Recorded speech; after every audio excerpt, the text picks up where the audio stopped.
Hey, salut les amis, j'espère que vous allez bien. Et oui, ça fait un moment, ça fait un peu plus d'un mois. Comme vous pouvez le voir, le décor, entre guillemets, l'endroit où je filme a changé. J'ai effectivement déménagé, ce qui explique pourquoi ça fait un peu plus d'un mois qu'il n'y a pas eu de vidéo. Mais on reprend notre rendez-vous hebdomadaire. Donc le Just Club Pro, on s'était arrêté à l'épisode 10. Et donc l'épisode 11 de Just Club Pro commence maintenant.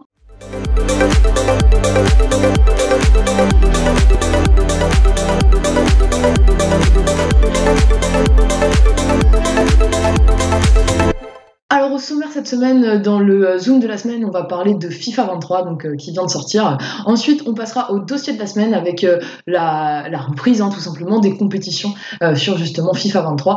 Et ensuite, on passera à notre traditionnelle rubrique des infotransferts et on terminera également avec une traditionnelle rubrique des vidéos de la semaine qu'on a vu passer sur Twitter notamment et les réseaux sociaux. Vous êtes prêts? Et le Zoom de la semaine commence maintenant.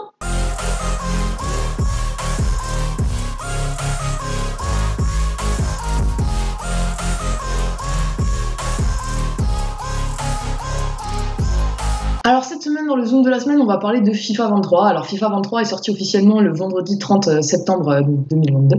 On va évoquer uniquement la partie Club Pro, je ne vais pas m'intéresser aux autres modes de jeu. Bon, clairement pour moi, il n'y a pas grand chose qu'à changer, à part que c'est peut-être c'est peut-être pire. Avec tous les bugs qu'il y a, c'est limite pire et difficilement jouable.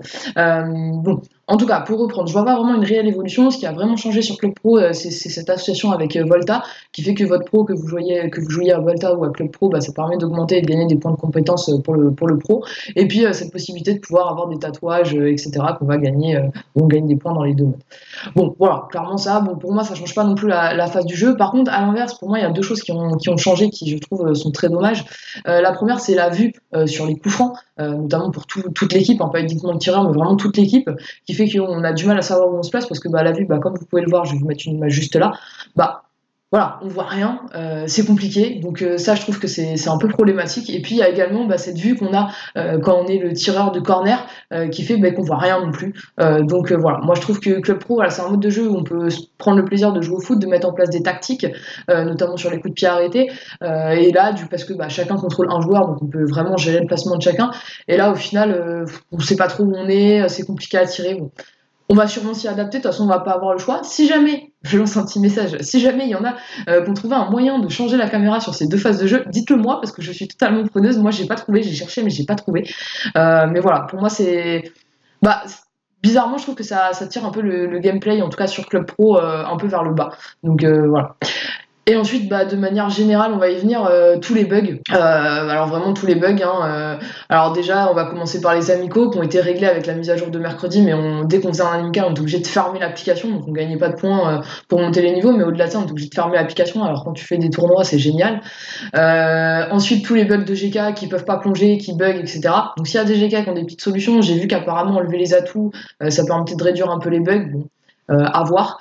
Et ensuite, il y a également le bug des joueurs. Alors des fois, vous pouvez plus bouger votre joueur, vous savez pas pourquoi. Toute l'équipe peut plus bouger, c'est statique. Alors ça crée des situations assez cocasses pendant les matchs.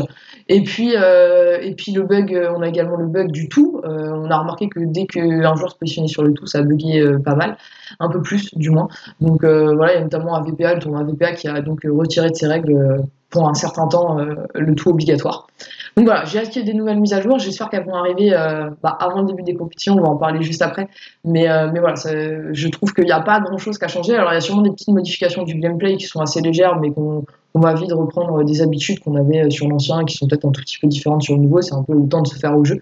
Mais c'est vrai que globalement, je trouve que sur Club Pro, ça n'a pas changé grand-chose. Hormis les tatouages, comme je vous ai dit, les joueurs, les pros que tu peux augmenter aussi en jouant à Volta. Mais par contre, à l'inverse, je trouve que ce qui a été changé n'est pas forcément bon. La vue qu'on a sur les coups francs, sur les corners, et puis tous les bugs qui n'ont pas forcément été réglés, et certains se sont ajoutés, c'est normal, c'est un nouveau jeu, donc le temps que ce soit arrivé, mais voilà. J'ai oublié un point aussi qui a changé, c'est la fameuse frappe de l'aigle, le R1 L1 frappe qui fait une frappe un peu à la Olivier Tom. Voilà, j'ai oublié. Bon. Certains ont aimé, je sais pas si c'est super efficace, je pense que ça mérite d'être maîtrisé peut-être avec le temps, donc à voir. On passe tout de suite au Zoom de la semaine avec la reprise des compétitions sur FIFA 23. C'est parti.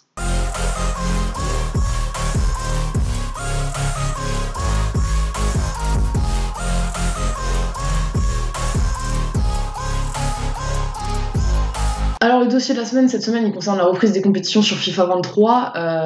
Donc la première saison de FIFA 23 va bientôt commencer, hein. C'est pas la semaine là qui va s'écouler, mais ce sera la semaine d'après, donc à peu près vers le 17 octobre. Quelques petits décalages en fonction des compétitions, mais grosso modo ça va reprendre un petit peu à ce moment-là.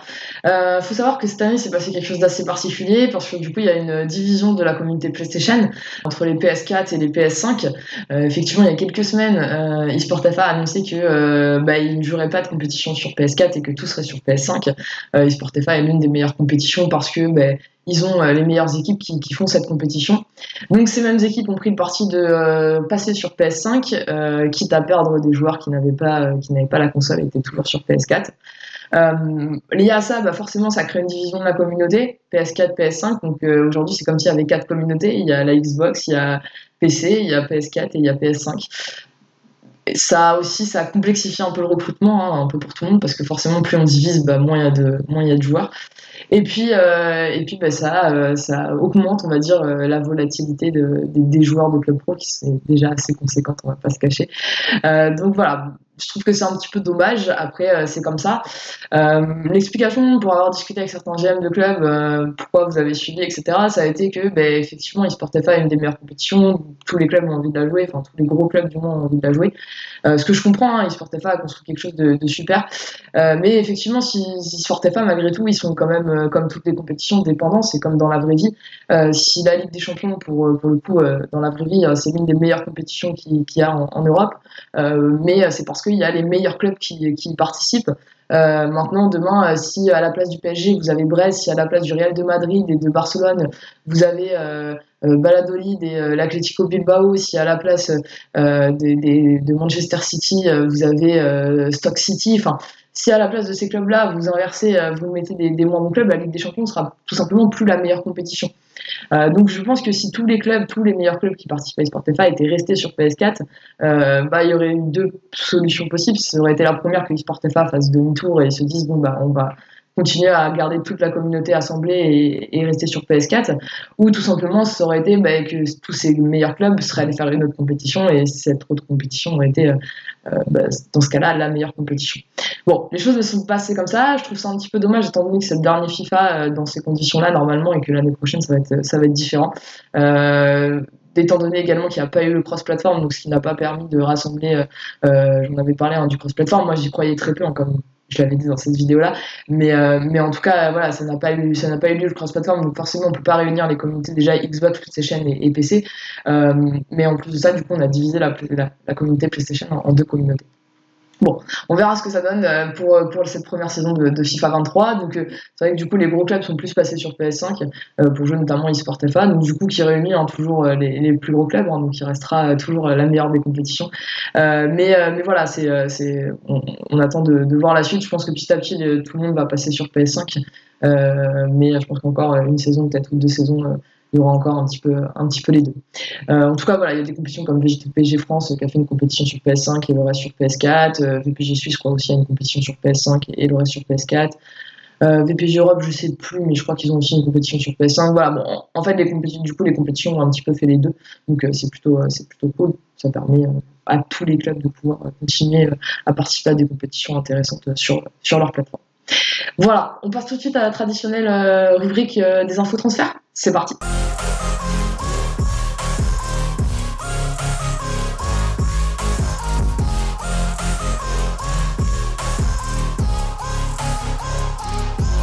Et donc on passe tout de suite aux infos transferts. Donc les infos transferts, du coup, ce qu'on va faire, c'est qu'on va faire 3 clubs qui recrutent sur PS4 et 3 clubs qui recrutent sur PS5.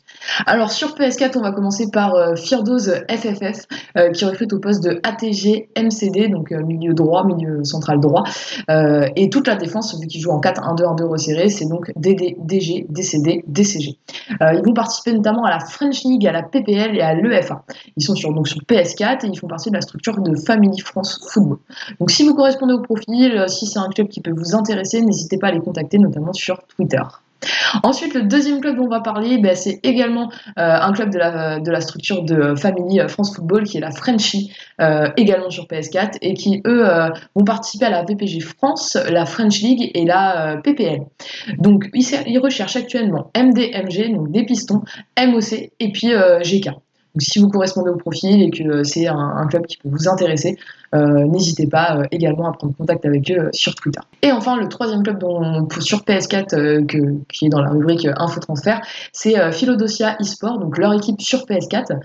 Ils vont participer notamment à la VPG belge, à la PPL, à la VPG France et à l'EFA. Ils sont actuellement à la recherche de différents postes, vraiment un petit peu à tous les zones du terrain, GK, DC, MDC, MGMD, MOC et BU. Donc si vous correspondez au profil, que c'est une équipe qui peut vous intéresser, pareil, contactez-les sur Twitter, ils sont actuellement en période de recrutement. On passe ensuite donc au club qui recrute sur PS5. Alors sur PS5, on va commencer du coup par Philodosia, également eSport, mais du coup leur équipe de PS5, qui eux recherchent donc des profils un peu différents que leur équipe de PS4. Ils recherchent des DC, DGDD et MDC. Ils vont notamment participer à la VPG Europe et à la VPG France. Donc si ça vous intéresse et que c'est un club qui peut vous intéresser, et n'hésitez pas, et que vous êtes sur PS5 aussi surtout, n'hésitez pas à prendre contact avec eux aussi sur Twitter. Ensuite, on va parler de Wolf Blue eSport, qui eux également sur PS5, qui participent à la VPG France, à la VPG Suisse et à la VPG Europe. Ils sont actuellement à la recherche de GK, DC et MDC. Donc si vous correspondez au profil, si c'est un projet qui peut vous intéresser, n'hésitez pas, pareil, à prendre contact avec eux sur Twitter. Et enfin, le dernier club qui est également donc sur PS5, c'est Alta United, qui est actuellement sur la recherche de GK, Piston et DC. Donc si vous jouez l'un de ces postes, que vous êtes sur PS5 et que c'est une équipe où vous avez envie d'avoir un peu plus d'informations pour aller voir si vous pourriez jouer chez eux, n'hésitez pas, pareil, à prendre contact avec eux sur Twitter. Voilà pour les infos transferts de la semaine. J'espère que vous avez trouvé votre bonheur. Il y avait un petit peu tous les postes. J'ai essayé de faire les deux plateformes, PS4 et PS5 du coup. Donc voilà, beaucoup ça se passe sur Twitter, notamment il y a pas mal d'offres qui passent sur Twitter. Si également vous êtes GM et que vous publiez des offres de transfert, n'hésitez pas à m'identifier sur Twitter. Vous avez mon Twitter dans la description de la vidéo. Et pareil, si vous êtes joueur et que vous publiez une annonce de recrutement, n'hésitez pas à m'identifier sur Twitter dans la vidéo. Je retweete très régulièrement et puis ça me permet aussi de pouvoir agrémenter la rubrique Info Transfert. On passe tout de suite aux vidéos de la semaine. C'est parti.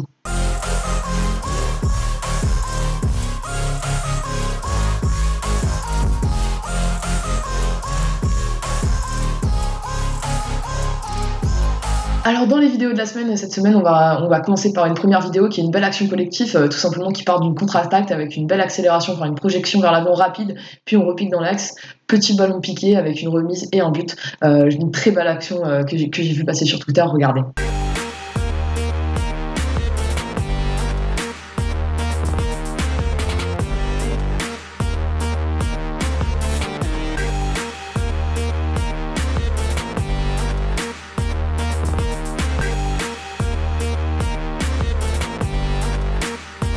Voilà, tout simplement le type d'action que j'aime beaucoup. Il y a du rythme, il y a du changement de rythme, on repasse par derrière, il y a de la variation, il y a de la variété dans le jeu. Je trouve que c'est une très belle action collective. Bravo à eux en tout cas. Et la deuxième action, alors tout le monde sait que je ne suis pas du tout fan des centres, mais effectivement là je dois bien avouer que ça amène à un très beau but. Je vous laisse regarder.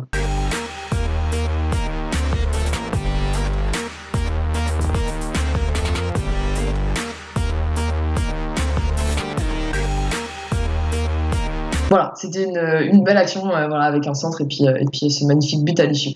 Donc bravo à eux également.